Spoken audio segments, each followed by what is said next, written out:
മോശം മെസ്സേജുകൾ അയച്ചിട്ടുണ്ട്. ഈ ഷൂട്ടിംഗ് ലൊക്കേഷൻ ആ ലൊക്കേഷനിൽ എത്തി അന്ന് മുതലല്ല, കുറച്ച് കഴിഞ്ഞതിന് ശേഷം. കാരണം പുള്ളിക്ക് പല ആൾക്കാരെ അതിനകത്ത് പ്രൊട്ടക്ട് ചെയ്യാനുണ്ടായിരുന്നു.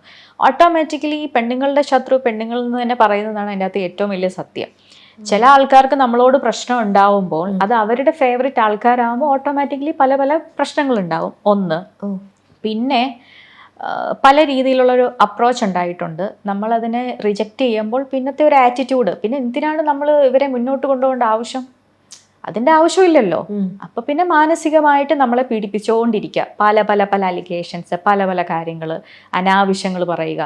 ഞാനാണെങ്കിൽ വിത്ത് മേക്കപ്പിൽ 7 മണിക്ക് ലൊക്കേഷനിൽ ഞാൻ വണ്ടിയെ കയറും. വിത്ത് മേക്കപ്പിൽ 7 മണിക്ക് വണ്ടിയെ കയറും. ഏകദേശം 7:30 ആകുമ്പോഴത്തേക്ക് ഞാൻ ലൊക്കേഷനിലെത്തും. പിന്നെ എനിക്ക് ചെയ്യാനുള്ളത്, എനിക്ക് കോസ്റ്റ്യൂം ചെയ്യാനുണ്ട്, എനിക്ക് ഹെയർ ചെയ്യാനുണ്ട്, പിന്നെ ഈ പറഞ്ഞതുപോലെ ഫുഡ് ആ സമയത്താണെങ്കിൽ അത് കഴിക്കാം. അപ്പം ഇങ്ങനെ അത് ഞാൻ ഇതിൽ വന്നപ്പോൾ തൊട്ടേ ഫോളോ ചെയ്യുന്നൊരു കാര്യമാണ് ഇത്. അപ്പോൾ ഇത് മേളിലേക്ക് പറയുന്നത് ഞാൻ കാരണം ഷൂട്ട് നടക്കുന്നില്ല. എവിടെയാണ് ഞാൻ കാരണം ഷൂട്ട്? പുള്ളിക്ക് വേറെ പലരെയും പ്രൊട്ടക്ട് ചെയ്യാനുണ്ട്. അവർ കാരണം ഉണ്ടാവുന്ന ഡിലേക്ക് എന്നെയാണ് അതിലേക്ക് വലിച്ചിഴക്കുന്നത്.